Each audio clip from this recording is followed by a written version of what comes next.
y a 30 ans, être graphiste était un métier rare. Tu faisais une école, tu bossais en agence, t'avais un Mac hors de prix et tu suivais des règles très strictes à la lettre. Aujourd'hui, tu peux lancer en 1 minute Photoshop et faire un logo à partir de ton téléphone. Est-ce que ça veut dire qu'on assiste à la fin d'un métier? C'est la question que je me suis posée et j'y réponds avec vous en vidéo. Pour pouvoir comparer, il faut déjà savoir comment fonctionnait ce métier avant Internet. Le graphisme, c'est un métier très ancien, qui date d'environ 700 avant Jésus-Christ. Il concernait dans un premier temps les peintures rupestres, puis s'est construit petit à petit autour du caractère et de la lettre. Au 19e siècle apparaît la différence entre art plastique et art appliqué. Mais à cette époque, ce qui se rapproche le plus du métier de graphiste actuel, c'était surtout un travail autour des caractères, dans les métiers de l'imprimerie par exemple. Le métier de graphiste à proprement parler, lui, apparaît à partir du 20e siècle, à l'ère de l'industrialisation et à la naissance de la société de consommation. Les élèves apprennent principalement leur métier dans de grandes écoles sélectives, comme l'école du Bauhaus en Allemagne, l'école Estienne en France ou encore la Yard School of Art aux États-Unis. La transmission du savoir se faisait à l'oral, de façon assez classique, lors de cours théoriques et pratiques. On utilisait principalement des outils comme le lettraset, qui sont des feuilles avec des lettres à transférer manuellement sur une maquette, et c'était très utilisé pour faire des titres propres et rapidement. On avait d'autres outils comme le trace-cercle, qui est assez simple à comprendre, et tous ces outils sont aujourd'hui beaucoup moins, voire pas utilisés. À la sortie de ces grandes écoles, il fallait maîtriser les règles de typographie, les règles de mise en page, bref, il fallait maîtriser ce savoir-faire rare, technique et presque sacré. Mais évidemment, comme à peu près tout dans le monde, à l'arrivée du numérique, le métier a été fortement chamboulé. En 1981, IBM lance son IBM 1150, tout premier PC grand public destiné aux entreprises. Et c'est pendant cette même année que les ordinateurs font leur arrivée et qu'on observe une évolution du métier. Le métier de graphiste est un des premiers à être touché par ce nouvel outil. Et même si à cette époque les logiciels sont rares et difficiles d'accès, cela permet à certains créatifs de créer à distance avec plus de mobilité. Même si bon, les ordinateurs à cette époque pesaient entre 7 et 11 kg. Je sais pas si vous imaginez. Le vrai tournant, on va plutôt l'observer en 1991, où le design des ordinateurs va être repensé plus léger, que les milieux créatifs vont quotidiennement l'adopter. En 1985, le logiciel PageMaker va complètement ouvrir la voie à Adobe. Il propose uniquement sur Macintosh des services de PAO, publication assistée sur ordinateur. Vous pouvez sur ce logiciel créer des mises en page complexes destinées à l'impression directement sur ordinateur. Ce qui de base se faisait manuellement, avec des collages, des typos lettraset, du découpage, du montage, bref, c'était un processus qui était extrêmement long et coûteux. Et je disais que ce logiciel a ouvert la voie à Adobe parce que quelques années plus tard, Adobe va racheter PageMaker à Aldus et à Apple pour proposer quelques années plus tard InDesign. Adobe est la première société à proposer des logiciels puissants et créatifs sur ordinateur portable, ce qui a littéralement changé le paysage du graphisme. Ces logiciels phares naissent entre 1987 et 1999 et sont utilisés par la plupart des graphistes formés. Malheureusement, leur prix ne leur permet pas d'être à la portée de tous, mais ces logiciels vont devenir accessibles et pas de la meilleure des manières.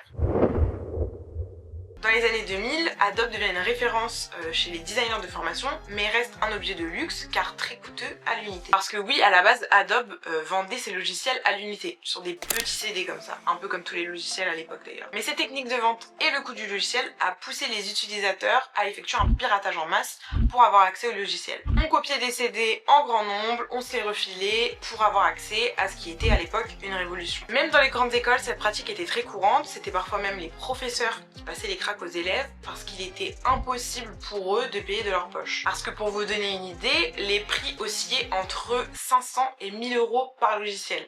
Donc quand t'es étudiant et que t'arrives même pas à faire tes courses, tu ne peux pas te payer un logiciel de la suite Adobe. Et c'est vraiment cette vague de piratage massif qui a fait d'Adobe un standard mondial. Même si c'était des logiciels techniques, à cette époque, tout le monde commençait à les maîtriser grâce au piratage. En 2003, Adobe se vend sous forme de suite, conscient du coût pour ses utilisateurs. Et en 2013, on passe aux abonnements. Plus rentable pour Adobe et plus doux pour les utilisateurs par mois. Même si on le sait, si on se penche et qu'on calcule, on se fait clairement douiller sur toute une vie. Adobe domine toujours le marché, mais dans les années 2010, de nouveaux logiciels viennent s'implanter pour viser un nouveau public plus amateur. Aujourd'hui, les métiers de créatifs comme le métier de designer graphique est perçu comme à la portée de tous, et ce, à cause de l'explosion des plateformes et logiciels en ligne.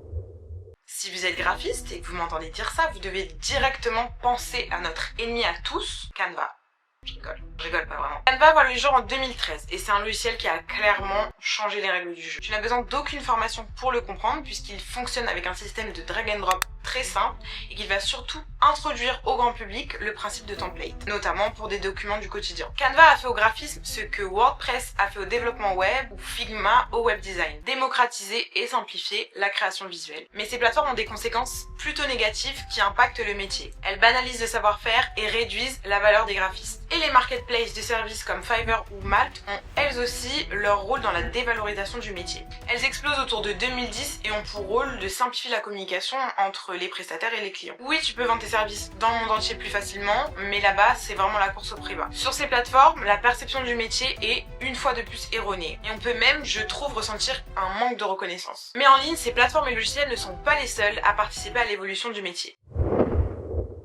À partir de 2010, la plus grande école de graphisme au monde explose. C'est YouTube. La plateforme qui offre une liberté d'apprentissage extrêmement large. Plusieurs créateurs comme Yes I'm a Designer ou Satori Graphic aux États-Unis sont les nouveaux professeurs. Et ce sont des professeurs qui forment des élèves du monde entier. YouTube est toujours aujourd'hui un des moyens les plus efficaces et abordables pour se former quasi totalement. L'alternative à YouTube payante mais qui reste abordable, ce sont les plateformes d'apprentissage en ligne comme Skillshare ou Domestika qui proposent des cours menés par des professionnels entre 10 et 20 € et qui proposent donc un apprentissage hyper accessible et continu. L'explosion des tutos et des cours en ligne ont joué un rôle clé dans la démocratisation du métier de graphiste. Mais est-ce pour autant la fin du métier ? Alors moi, perso, je suis assez partagée. Je me sens pas menacée à proprement parler, mais je vois bien que sur le marché, il y a beaucoup de graphistes, beaucoup de types de graphistes qui proposent différentes qualités, si je puis dire. Et je trouve que c'est juste une évolution du métier qui est logique et qui du coup nous demande de se positionner, de faire des choix. Pour moi, Internet n'a pas tué les graphistes, il a tué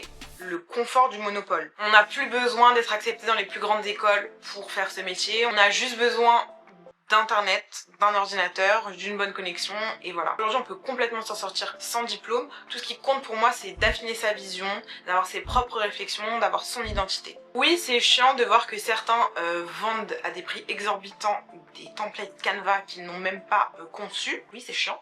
Mais au fond de moi, je sais que moi ce que je propose comme service c'est des services de qualité derrière lequel il y a une stratégie, une réflexion et je sais que ça a un impact positif sur l'entreprise de mes clients. Donc moi au moins je suis en paix avec moi-même. Comme j'adore le répéter, le graphisme c'est pas juste du beau. C'est pas de l'art, c'est de l'art appliqué à un domaine. On répond à un brief, on a des contraintes réelles. Donc ça suffit pas d'assembler de belles couleurs, choisir une typo qu'on aime bien, c'est pas le fond du métier. Et c'est en ça pour moi qu'on distingue un bon et un mauvais graphiste. Donc peu importe la façon dont il a acquis ses compétences, que ce soit sur internet ou à l'école, ça se verra pendant le projet. Donc voilà, je me sens pas menacée, j'ai pas l'impression qu'Internet a tué le métier, il l'a juste beaucoup métamorphosé. Mais voilà, je pense qu'il y a de la place pour tout le monde, il y a tout type de projet, tout type de besoin, tout type de client, donc voilà. Pour moi, le graphisme n'est pas mort. Il s'est juste réinventé avec Internet comme salle de classe et a déplacé sa formation dans les écoles aux écrans. Ça m'intéresserait grave d'avoir votre avis sur la question. Est-ce que pour vous, Internet a tué le métier?